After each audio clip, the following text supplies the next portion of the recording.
today we're going to take a look at stress. The first thing we're going to take a look at is that stress is part of your fight or flight response. So we're going to see activation of the autonomic nervous system. In particular, the sympathetic branch will be activated. In addition, stress is also going to affect our endocrine system. And so we're going to see the release of several hormones. One is epinephrine, another one is norepinephrine, and a third one is cortisol.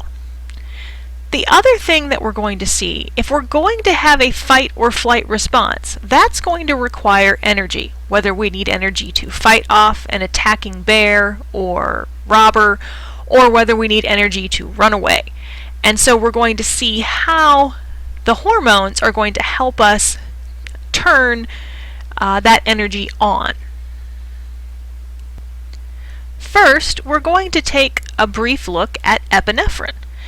Epinephrine is going to be primarily released outside of the brain.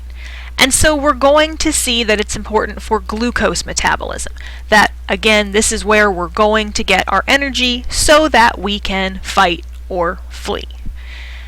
Epinephrine is going to increase blood flow to the muscles, again to help us fight or run.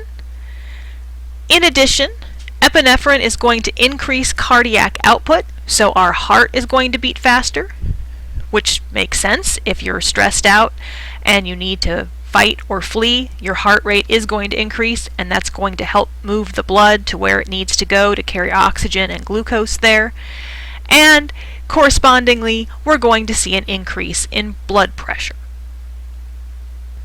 In the brain, what we're going to look at is norepinephrine, which is related to epinephrine, sometimes called noradrenaline. And we're going to see this being released in the hypothalamus and the frontal cortex. And this is going to be controlled by the pathway that runs from the central nucleus of the amygdala to the locus coeruleus. And you may recall from one of our earlier lessons that the central nucleus of the amygdala is important for the expression of emotional responses that are going to be elicited by unpleasant stimuli. So when a stressful stimulus presents itself, we're going to release norepinephrine, we're going to trigger activation of this pathway, and probably express some emotions that we would expect to express if we were frightened by a particular stimulus.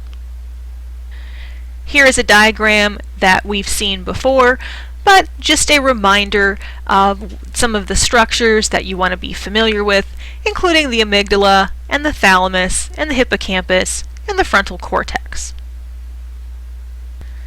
An important stress hormone you want to be familiar with is cortisol.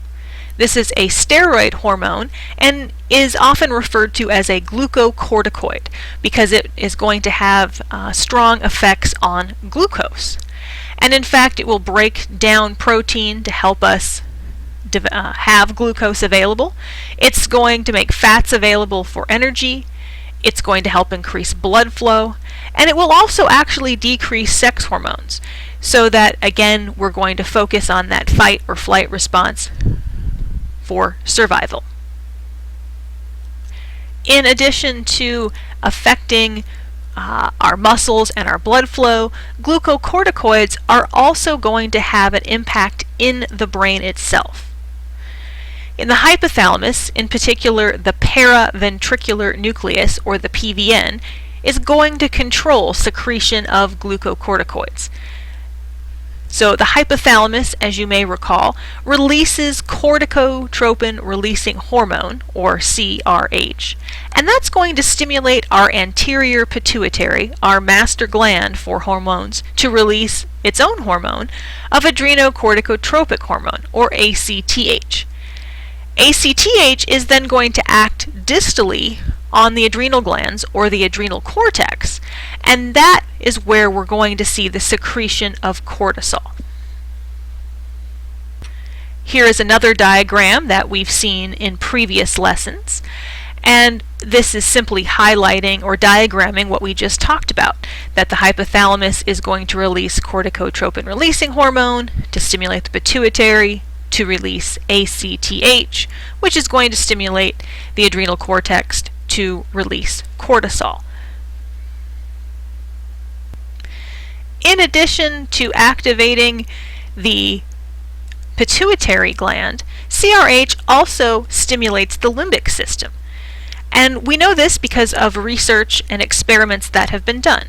If you inject CRH into the brain, it leads to behavioral responses that are similar to those that are induced by exposure to unpleasant or stressful stimuli.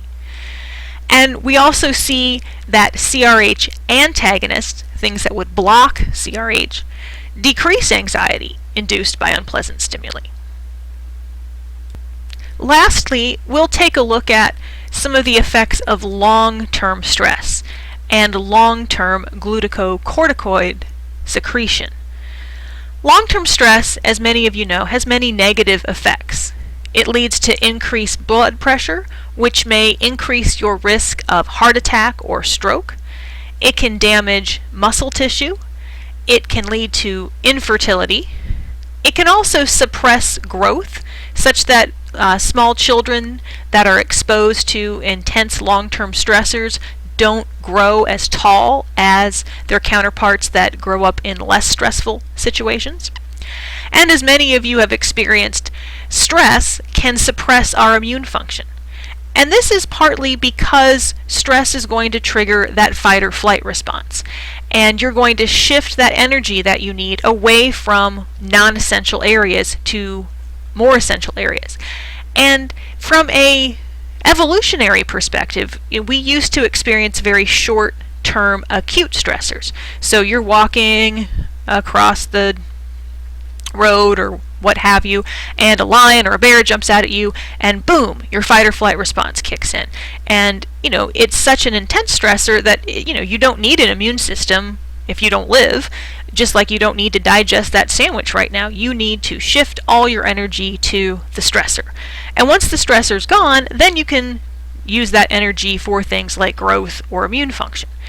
Unfortunately, in our current world, we have these long-term stressors that, they're not like lions, but our bodies don't recognize that. Our bodies say it's a terrible, horrible, very bad stressor. It doesn't recognize that, it's just a bill that's due, or it's just a car payment, or it's just a stressful exam or a stressful day at work.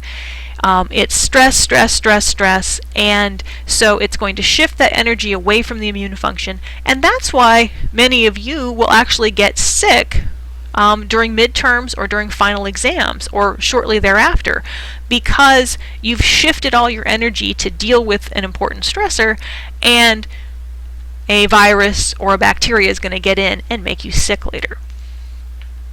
In the brain, long-term stress can have some fairly damaging effects. Research has found that neurons in the hippocampus can actually die if they're exposed to cortisol and other glucocorticoids for a long period of time. Now, short-term stress is essential, and it's unavoidable, and doesn't have the damaging effects that chronic stress seems to have. And if you're going to damage hippocampal neurons, that can impair the function of the hippocampus, so we can see impaired long-term potentiation. That can lead to impairments in memory. And in fact, some research has found that there's actually a loss of prefrontal cortical gray matter in patients who are suffering from the stress of chronic pain.